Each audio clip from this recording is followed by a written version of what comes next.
Lalu datanglah firman Tuhan kepadaku.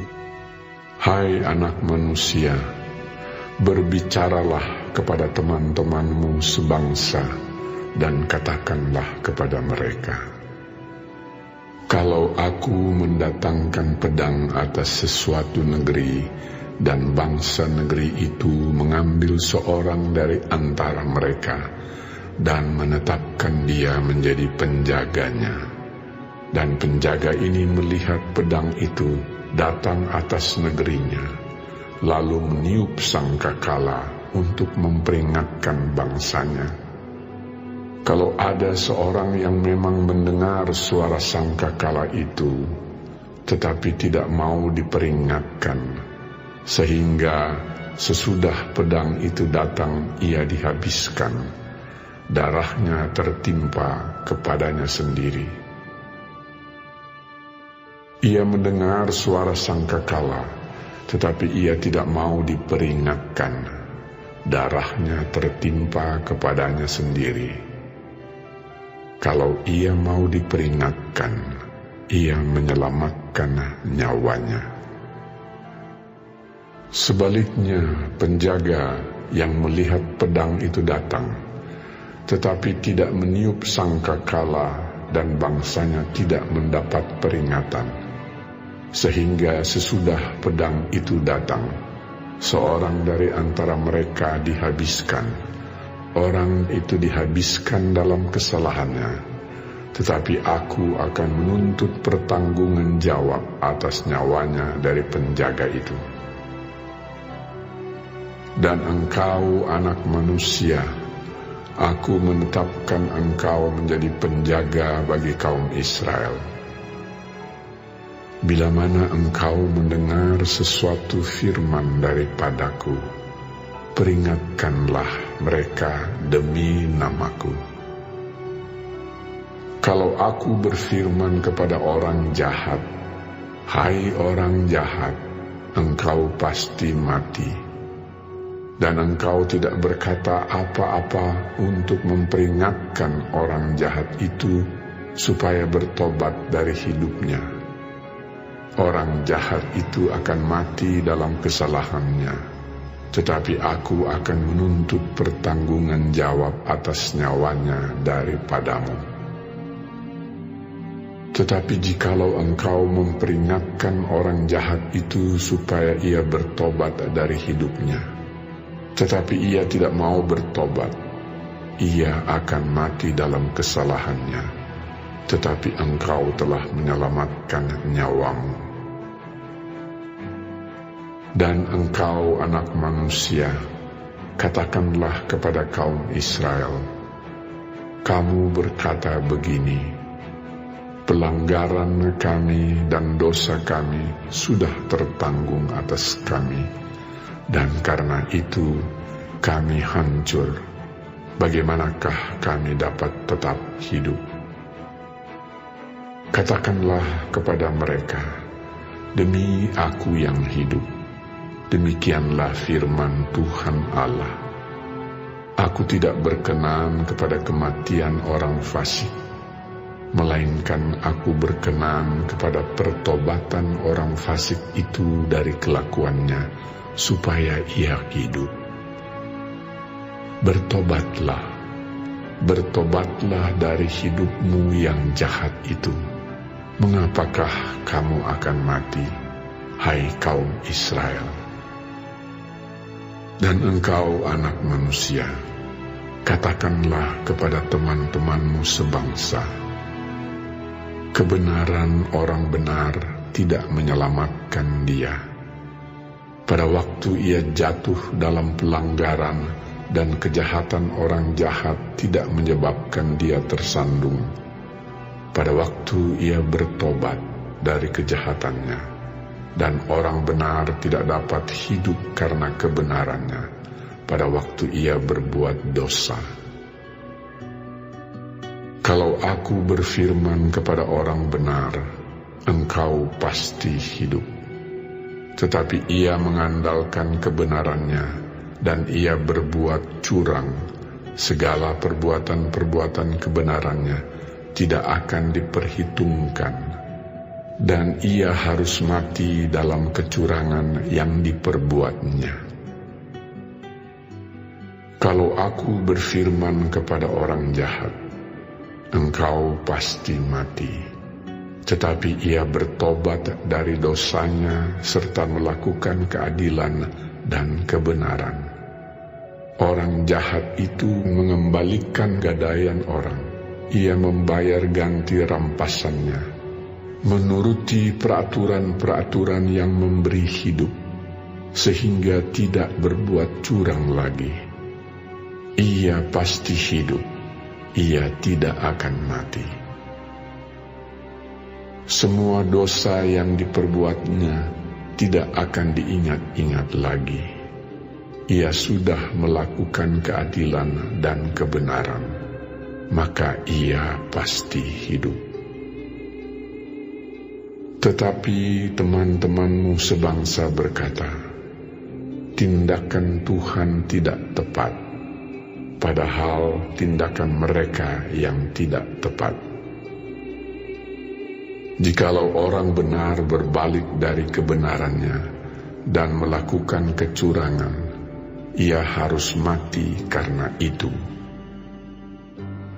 Sebaliknya, kalau orang fasik bertobat dari kefasikannya dan ia melakukan keadilan dan kebenaran, ia pasti hidup karena itu.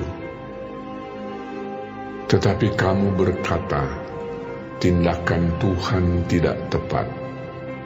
Aku akan menghakimi kamu, masing-masing menurut kelakuannya, hai kaum Israel. Pada tahun ke-11, sesudah pembuangan kami, dalam bulan yang ke-10, pada tanggal 5 bulan itu, datanglah kepadaku seorang yang terluput dari Yerusalem dan berkata, kota itu sudah ditaklukkan. Maka kekuasaan Tuhan meliputi aku pada malam sebelum kedatangan orang yang terluput itu.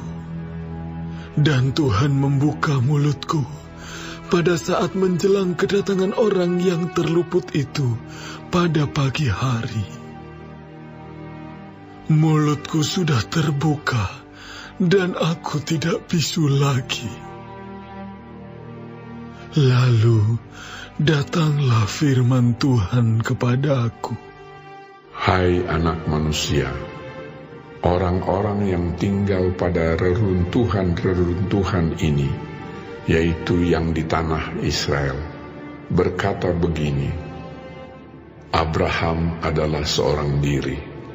Tatkala ia mendapat tanah ini menjadi miliknya, tetapi kita banyak. Tentu tanah ini diberikan kepada kita menjadi milik. Oleh karena itu, katakanlah kepada mereka, beginilah firman Tuhan Allah. Kamu makan daging dengan darahnya.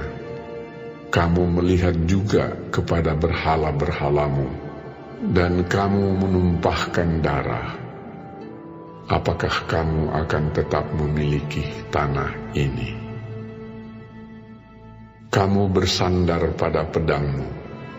Kamu melakukan kekejian dan masing-masing mencemari istri sesamanya. Apakah kamu akan tetap memiliki tanah ini? Katakanlah begini kepada mereka, beginilah firman Tuhan Allah. Demi aku yang hidup, orang-orang yang tinggal pada reruntuhan-reruntuhan akan mati rebah oleh pedang.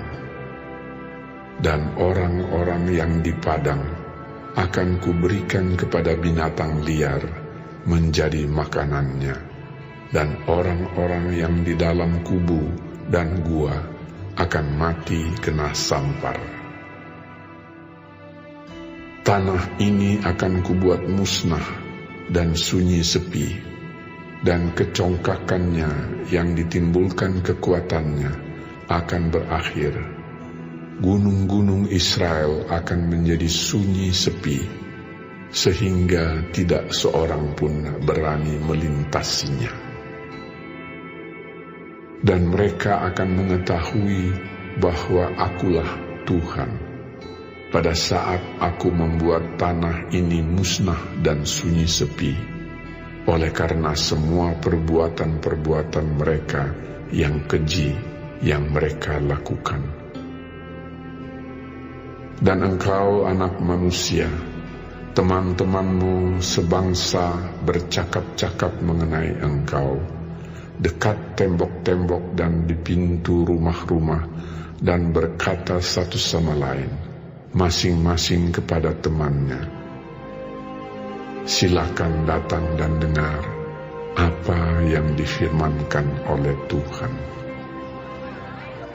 Dan mereka datang kepadamu seperti rakyat berkerumun, dan duduk di hadapanmu sebagai umatku.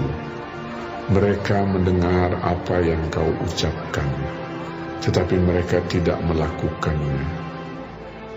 Mulutnya penuh dengan kata-kata cinta kasih, tetapi hati mereka mengejar keuntungan yang haram. Sungguh, engkau bagi mereka seperti seorang yang melakukan syair cinta kasih dengan suara yang merdu, dan yang pandai main kecapi. Mereka mendengar apa yang kau ucapkan, tetapi sama sekali tidak melakukannya. Kalau hal itu datang, dan sungguh akan datang, mereka akan mengetahui bahwa seorang nabi ada di tengah-tengah mereka.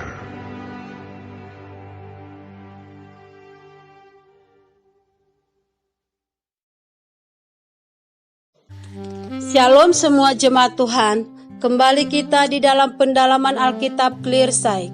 Sekarang kita sudah memasuki kitab Yehezkiel 33. Tuhan Yesus memberkati.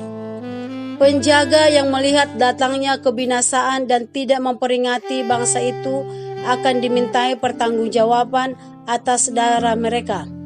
Demikian pula di dalam kerajaan Allah. Seorang nabi atau pengkhotbah yang tidak memperingatkan jemaat yang suam akan hukuman yang menantikan akan dimintai pertanggungjawaban atas darah mereka. Walaupun sesungguhnya kita semua orang percaya bertanggung jawab untuk bersaksi kepada orang-orang yang terhilang di dalam Matius 28 ayat 19, yaitu amanat agung. Kita harus memberi pertanggungjawaban kepada Allah apabila kita menolak amanat agung tersebut. Allah menekankan bahwa Yehezkiel harus menjadi nabi yang setia kepada bangsa itu, memperingatkan mereka untuk berbalik dari dosa dan menerima keselamatan Allah. Allah menginginkan setiap orang berbalik kepada dirinya untuk selamat sehingga mereka tidak akan mati di dalam dosa mereka. Allah akan menghakimi setiap orang dengan benar dan adil. Orang benar yang meninggalkan Allah dan kembali kepada dosa akan diminta pertanggungjawaban. Bila tetap ada di dalam dosanya, maka mereka akan mati. Kebenaran mereka yang sebelumnya tidak bisa menyelamatkannya. Orang fasik berbalik kepada Allah dan meninggalkan dosa akan diselamatkan. Dosa-dosa mereka tidak akan diingat lagi. Mereka akan menerima hidup yang kekal. Nats ini mengingatkan kita pentingnya hubungan kita dengan Allah selalu. Meninggalkan kasih dan firman-Nya dan beranggapan bahwa iman dan perbuatan baik yang lalu dapat menyelamatkan kita. Ini adalah fatal secara rohani. Sebaliknya, jikalau kita berpaling kepada Allah dalam pertobatan yang sungguh-sungguh dan iman yang sejati, maka Dia akan menerima kita terlepas dari dosa-dosa yang lalu. Yehezkiel dan para buangan di Babel menerima berita bahwa Yerusalem telah jatuh. Berita ini menggenapi nubuat-nubuatnya dan membenarkan beritanya kepada bangsanya. Pada saat itu pelayanannya berubah arah karena ia mulai menubuatkan penebusan dan pemulihan Yehuda di masa depan. Orang-orang yang mendengarkan Yehezkiel tetapi mereka tidak menaati firman Allah. Hati mereka jauh dari Tuhan. Kita sebagai orang percaya jangan hanya menjadi pendengar, tetapi juga menjadi pelaku firman Allah. Kiranya Tuhan memampukan kita untuk menjadi pelaku-pelaku firman-Nya. Amin. Tuhan Yesus memberkati.